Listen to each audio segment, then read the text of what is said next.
Hello বন্ধুরা, welcome to my YouTube channel. আরও একটা নতুন ভিডিও নিয়ে চলে আসলাম। এই ভিডিওতে আমি একটা ট্রেলার এবং একটা টিজার এবং ইন্ডিয়ান সিনেমার আপডেটস নিয়ে কথা বলবো। তো চলুন তাহলে ভিডিওটা শুরু করা যাক। প্রথমেই যে ট্রেলারটা নিয়ে কথা বলবো সেটা হচ্ছে কালকে রিলিজ হয়েছে থালাপতি বিজয়ের আপকামিং ছবি দ্য গোটকে নিয়ে। তার যে সিনেমাটা নিয়ে সবাই অপেক্ষা করছে এবং আমিও ভীষণ অপেক্ষায় রয়েছি, এবং ট্রেলারটা কালকে রিলিজ হয়েছে। ট্রেলারটা নিয়েও বিশাল একটা হাইপ ছিল। সিনেমাটা 5 তারিখ রিলিজ হবে সিনেমা হলে, এবং এটা ভেঙ্কট প্রভুর সিনেমা। ট্রেলারটা আমার ওভারঅল কেমন লাগলো সেটাই আপনাদের সঙ্গে শেয়ার করব। ট্রেলারটা দুর্দান্ত হয়েছে, কারণ কি ট্রেলারটা যে মেকিং, ট্রেলারটার মধ্যে যে লুকস, সেটা কিন্তু আমার ব্যাপক লেগেছে। এরকম যেরমভাবে তারা অ্যাকশন সিকোয়েন্সগুলো দেখিয়েছে সেটা মারাত্মক। আর তারপরে আসছে থালাপতি বিজয়ের যা এক্সপ্রেশন, যা অ্যাক্টিং স্কিল, মানে চরম চরম। মানে বাবা আর ছেলের ক্যারেক্টারটাকে এখানে দেখানো হয়েছে। প্রথমে মনে হচ্ছিল এটা ক্লোন, একটা সাইফাই ফিল্ম হবে, এটা শোনা যাচ্ছিলো, কিন্তু তা না, এটা একটা ওই বাবা ছেলেরই গল্প হবে। তো এখানে অন্যরকমভাবে দেখানো, সে একজন স্পাই, সে একটা দুর্দান্ত মাপের অফিসার, সেটা ট্রেলারের শুরুতে বিল্ড আপ করা হচ্ছে। এবং সেটা তার এই ইন্ট্রোডাকশনটাই মারাত্মক, কারণ তারা সবসময় হিরোইক ইন্ট্রোডাকশন করে, লার্জান দ্যান লাইফ তারা প্রেজেন্ট করে সবসময় তাদের হিরোদের। তো সেটাই এখানে প্রেজেন্ট করা হয়েছে, এবং এখানে টাইটেলিংটাও ব্যাপক লেগেছে, মানে ব্যাপক। এবং তাকে যখন প্রেজেন্ট করা হচ্ছে, যে যেরকমভাবে তাকে লোকানো হচ্ছে, ঠিক আছে, তারপরে যখন তাকে রিভিল করা হচ্ছে, সেটা ব্যাপক। এবং এখানে অবশ্যই প্রভুদেবা রয়েছেন, ঠিক আছে, বড় বড় মাপের অভিনেতারা রয়েছেন, বেশ লাগছে। এবং এখানে যে অ্যাকশনগুলো ডিজাইন করা আছে সেগুলো দারুণ লাগছে। এই যে ছোটোবেলার একটা ছোট্ট সিন দেখানো হয়েছে তার ফেসে, সেটা কিন্তু এজিং টেকনোলজি ব্যবহার করা হয়েছে, কিন্তু আমার মনে হয় সেটা না করে একটা চাইল্ড আর্টিস্ট দিয়ে করালেই বেস্ট হতো, কারণ সেই কোয়ালিটিটা খুব একটা ভালো লাগছে না, এটা আমার মনে হয়েছে। আর যেটা হচ্ছে এই ট্রেলারের সবচেয়ে বড় ব্যাপার আমার ব্যাপক লেগেছে, সেটা হচ্ছে লাস্ট সিনে যখন সে ওই মিশন ইম্পসিবলের মিউজিকটা মুখে পড়ছে এবং সেটা দিয়েই টাইটেলিংটা লাস্টে দেখানো হচ্ছে, সেটা কিন্তু ট্রেলারে একটা হাইপ, সেই অন্য লেভেল, ওইখানেই ট্রেলারটা কিন্তু অন্য লেভেলে চলে গেছে। তো আমার কিন্তু ট্রেলারটা ব্যাপক লেগেছে। তো আপনাদের কেমন লেগেছে অবশ্যই কমেন্ট বক্সে জানাবেন। এবার আসি টিজারটা নিয়ে। তো স্ত্রী টু যারা হলে দেখছেন তারা কিন্তু স্ত্রী টুর সাথে চাওয়ার যে টিজার, সেটা সবাই জানে, সেই টিজারটা অ্যাটাচ থাকতো, সেই টিজারটার কিন্তু দেখানো হয়েছে। এবার সেই টিজারটা নিয়ে আমি কথা বলব। এটা লক্ষ্মণ উটেকারের সিনেমা এবং ম্যাডাম প্রিন্সের সিনেমা। মারাঠার রাজপুত ছত্রপতি সম্ভাজির ক্যারেক্টার এখানে প্লে করবেন ভিকি কৌশল, যে হচ্ছে ছত্রপতি শিবাজি মহারাজের ছেলে। তো এখানে মানে ওনার যে এক্সপ্রেশনটা, উনি যেরকমভাবে এখানে প্রেজেন্ট করেছে টিজারটায়, সেটা ব্যাপক। ভিকি কৌশল এখানে একজনই পুরো কাঁপিয়ে দিয়েছে টিজারটা, আর কাউকে দরকার হয়নি। ব্যাপক লেগেছে ভিকি কৌশল, ব্যাপক। এবং যেরকমভাবে অ্যাকশন সিকোয়েন্সগুলো এখানে বিল্ড আপ করেছে, এবং এইটা হলেই এত ক্রেজ হয়েছে, যখন ডিজিটালি এটা রিলিজ করবে সেটা মারাত্মক লেভেলের হবে। এবং এই টিজারের যেটা সবচেয়ে বেশি হাইপ আমার দারুণ লেগেছে, আমি চিনতেই পারিনি ঔরঙ্গজেবের ভূমিকায় যে অক্ষয় খান্না, আমি বুঝতেই পারিনি, মানে দারুণ মেকআপ এবং ব্যাপকভাবে ওনাকে করেছে, যেটা ব্যাপক লাগছে। ওভারঅল টিজারটা কিন্তু অ্যাকশনের দিক দিয়ে, ডায়লগের দিক দিয়ে এবং ফাইটিলিংয়ের দিক দিয়ে ভিকি কৌশলের যে অ্যাক্টিং এবং প্রেসেন্স, আবার একটা সুপারহিট হতে চলেছে ভিকি কৌশলের, সেটা কিন্তু ব্যাপক লেগেছে, ব্যাপক হয়েছে টিজারটা। ওভারঅল আমার ব্যাপক লেগেছে। তো আপনাদের কেমন লেগেছে অবশ্যই কমেন্ট বক্সে জানান। প্রথম আপডেটটাই কালকি 2898 এডিকে নিয়ে। তা আমি কিন্তু কিছুদিন আগে বলেছিলাম কালকি 2898 এডি যে সাউথ ইন্ডিয়ান ভাষায় যে রিলিজটা হবে ওটিটিতে, সেটা কিন্তু 23শে আগস্ট রিলিজ হবে, এটা আমি কিন্তু বলেছিলাম। এবং আশেপাশের সময়ের মধ্যেই আমি বলেছিলাম হিন্দিটা রিলিজ হবে। কাল কিন্তু অফিসিয়ালি নেটফ্লিক্স জানিয়ে দিল আগামী 22শে আগস্ট হিন্দি ভার্সনে কালকে 2898 এটি রিলিজ হয়ে যাবে নেটফ্লিক্সে।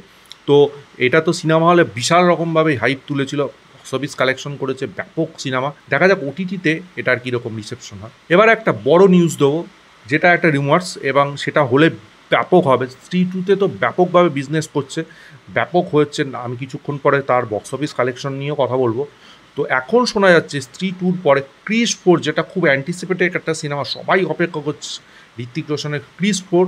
তো শোনা যাচ্ছে সেখানে সেই নাকি স্টোরি লিখছে। তো সেই সিনেমাটায় কিন্তু ঋত্বিক রোশনের বিপরীতে দেখা যেতে পারে শ্রদ্ধা কাপুরকে। হ্যাঁ বন্ধুরা, এটাই আপডেট আছে, শ্রদ্ধা কাপুরকে হয়তো ঋত্বিক রোশনের বিপরীতে স্ত্রী টুতে দেখা যেতে পারে। তো দেখা যায়, এই খবরটা অফিসিয়াল আপডেট আসলে অবশ্যই আপনার সঙ্গে শেয়ার করব। মুফাসা দ্য লায়ন কিং নিয়ে কিন্তু আমি কিছুদিন আগে আপডেট দিয়েছিলাম, ট্রেলার রিয়াকশন করেছিলাম, চাইলে আপনারা গিয়ে চেক আউট করতে পারেন। তো আমি বলেছিলাম মুফাসা দ্য লায়ন কিংয়ে শাহরুখ খানের যে ভয়েসটা, সেটা কিন্তু একটা ব্যাপক মাত্রায় হয়েছে, সেটা আমারও ব্যাপক লেগেছে, আপনাদেরও আশা করি ব্যাপক লেগেছে ভয়েস ওভারটা, সেটা সত্যিই দারুণ, এবং তার দুই ছেলের ভয়েস ওভার। এবার শোনা যাচ্ছে যে এর যে তেলেগু ভার্সান, সেখানে কিন্তু সুপারস্টার মহেশবাবুরও ভয়েস থাকতে চলেছে মুফাসার চরিত্রে। সেটা ব্যাপক একটা নিউজ, কারণ এই দুজন সুপারস্টারই কি দুই ইন্ডাস্ট্রির একটা বিশাল বড় মাত্রায় রয়েছে এবং এর জন্য কিন্তু এই সিনেমার একটা অন্য লেভেলের গ্রোথ দেখা যাবে। লায়ন কিং তো অলরেডি একটা পপুলার সিনেমা, তার পার্ট 2, এবং সেখানে শাহরুখ খান রয়েছে, সেখানে তার 2 ছেলে রয়েছে এবং সেখানে মহেশবাবুকেও ভয়েস দিতে দেখা যাবে। তো এটা মানে রিলিজ হওয়ার আগেই এটা মোটামুটি সুপারহিট বলে আমার মনে হচ্ছে। তো দেখা যাক এই নিয়ে আর কি আপডেট আছে, অবশ্যই আপনাদের সঙ্গে শেয়ার। এবার বক্স অফিস কালেকশন নিয়ে কথা বলবো। তো খেলমের বক্স অফিস কালেকশন প্রথমে আমি দিচ্ছি। থার্সডেতে 5.23 কোটি টাকা, ফ্রাইডে 2.5 কোটি টাকা, স্যাটারডেতে 2.42 কোটি টাকা, টোটাল 9.7 কোটি টাকা এখনো পর্যন্ত ইনকাম করেছে খেল। এবার যদি আমি ভেদার কথা বলি, ভেদা থার্সডেতে 6.75 কোটি টাকা, ফ্রাইডেতে 1.5 কোটি টাকা, বিশাল বড় একটা ড্রপ দেখা গেছে, স্যাটারডেতে 2.4 কোটি টাকা, টোটাল 10.65 কোটি টাকা ইনকাম করেছে। এবার স্ত্রী 2 কথা বলি, স্ত্রী 2 ব্যাপক লেভেলে বিজনেস করছে এবং বিশাল বিজনেস করছে এবং সেটা মানে অবিশ্বাস্য। পেড প্রিভিউ মানে ওয়েনেসডেতে যে 9:30টার সময় যে শোগুলো ছিল সেখানেই 9.40 কোটি টাকা ইনকাম করেছিল। ডে 1 মানে থার্সডেতে 55.40 কোটি টাকা, যেটা হিউজ। ফ্রাইডেতে 35.30 কোটি টাকা, স্যাটারডেতে 45.70 কোটি টাকা, যেটা মারাত্মক। টোটাল এখনো অবধি 145.80 কোটি, মানে 146 কোটি ধরুন। তো মানে এর মধ্যেই প্রায় 150 কোটির কাছাকাছি চলে গেছে। তা খুব শিগগিরই নেক্সট উইকের মধ্যে হয়তো 200 কোটি চলে যাবে। তো বিশাল ব্যাপার, বিশাল মানে এটা একটা অন্য লেভেলের হাইপ তৈরি করছে, মানে দর্শকদের যে ক্রেজ। সিনেমাটাও ব্যাপক হয়েছে, আমি রিয়াকশন দিচ্ছি, অবশ্যই আপনারা গিয়ে চেক আউট করুন। তো স্ত্রী 2 পুরোপুরি ডমিনেট করছে, পুরোপুরি। এবার আমি বাবলি আর পদাতিকের বক্স অফিস কালেকশন না, হাউসফুল শো, অলমোস্ট হাউসফুল শোর আপডেট দেবো। এটা কিছুদিন আগে দিয়েছিলাম, সেটা দেবো। ডে 1-এ পদাতিক একটা শো অলমোস্ট হাউসফুল পেয়েছে, সেখানে বাবলি কিন্তু 56টা শো অলমোস্ট হাউসফুল পেয়েছে এবং 4টে শো হাউসফুল পেয়েছে। ডে 2-তে কিন্তু পদাতিক একটা শো হাউসফুল পেয়েছে, বাবলি কিন্তু 2টো শো অলমোস্ট হাউসফুল পেয়েছে এবং একটা শো হাউসফুল পেয়েছে। ডে 3-তে কিন্তু পদাতিক একটা শো অলমোস্ট হাউসফুল পেয়েছে এবং একটা শো হাউসফুল পেয়েছে। বাবলি সে জায়গায় ডে 3-তে বিশালভাবে ডমিনেট করেছে, 13টা শো অলমোস্ট হাউসফুল পেয়েছে এবং 2টো শো হাউসফুল পেয়েছে। এবার আমি বলি মাল্টিপ্লেক্স চেনের কালেকশন, যেটা বাবলিরই জানা গেছে, পদাতিকে এখনও জানা নেই। পদাতিকে জানা গেলে আমি অবশ্যই জানাবো। এটা হচ্ছে ন্যাশনাল প্লেক্সের কালেকশন, মানে মাল্টিপ্লেক্সের কালেকশন, 3টে বড় মাল্টিপ্লেক্সের কালেকশন, সেটাই এখানে দেওয়া হচ্ছে।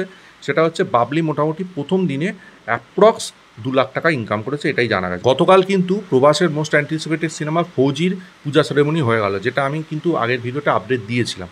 তো এইবার এই পূজা সেরেমনি রিলেটেড এবং এই সিনেমা রিলেটেড আপডেট দেবো। তারা অফিসিয়ালি একটা পোস্টার রিলিজ করে জানিয়ে দিয়েছেন যে সিনেমার শুটিং শুরু হয়ে যাবে খুব শিগগিরই। এবার 1940 সালে রাজাকার যে মুভমেন্ট হয়েছিল তার উপরই কিন্তু এই সিনেমার প্লট হতে চলেছে। এই সিনেমায় মৃণাল ঠাকুরকে দেখা যাবে শোনা গেছিলো, কিন্তু না, মৃণাল ঠাকুরকে না, এখানে একটা নতুন নায়িকাকে দেখা যাবে, তার নাম হচ্ছে ইসমাইল। এবং সবচেয়ে বড় আপডেট, মিঠুন চক্রবর্তীকে এখানে কিন্তু একটা গুরুত্বপূর্ণ চরিত্র অভিনয় করতে দেখা যাবে, যেটা অফিসিয়ালি আপডেট এসছে, যেটা হিউজ আপডেট, ব্যাপক আপডেট। দেখা যাক মিঠুন চক্রবর্তীর সঙ্গে প্রবাসের এখানে কি ক্যারেক্টারের কি ব্যাপার হয়, সেটা অবশ্যই আপনাদের সঙ্গে। প্রবাসে তো 2টো ক্যারেক্টার থাকবে, সেটা জানাই গেছে। তো মিঠুন চক্রবর্তীর কী ক্যারেক্টার হয় সেটা পেলে অবশ্যই আপনাদের সঙ্গে শেয়ার করব। মোহনলালের সবচেয়ে অ্যান্টিসিপেটেড একটা সিনেমা বারুচ, যেটা 3 অক্টোবর কিন্তু অফিসিয়ালি সিনেমা হলে মুক্তি পেতে চলেছে। এবার জন উইক, যেটা বিশাল বড় একটা পপুলার ফিল্ম সিরিজ, সেইটারই আপডেট এসছে। তো জন উইক 5-এও কিন্তু কিয়ানু রিভসকে আবার দেখা যাবে, সেটাই আপডেট আসছে এবং এই সিনেমাটার শুটিং কিন্তু শুরু হবে 2025 সালে। তো শঙ্করের যেহেতু ইন্ডিয়ান 2 মুখ থুবড়ে পড়েছে, বক্স অফিস এবং কালেকশন করতে পারি সেরকম সিনেমাটাও হয়নি।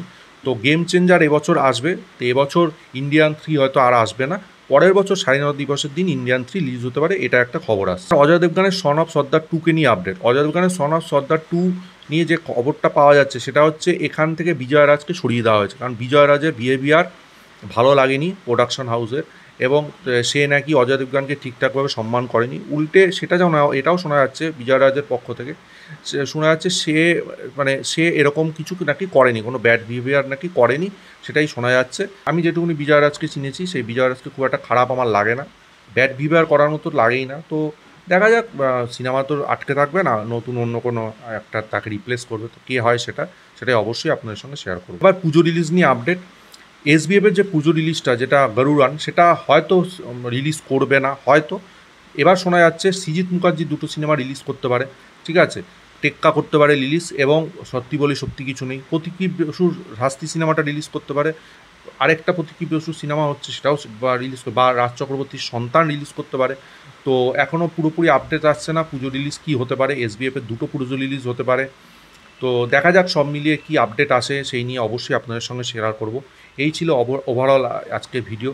তো আপনাদের কেমন লাগলো সেটা অবশ্যই কমেন্ট বক্সে জানান। ভিডিওটা ভালো লাগলে লাইক করুন, শেয়ার করুন, চ্যানেলটা অবশ্যই সাবস্ক্রাইব করুন, পাশে থাকা বেল আইকনটা ক্লিক করুন পরবর্তী নতুন কোনো আপডেটসের জন্য। ততক্ষণের জন্য গুড বাই বন্ধুরা।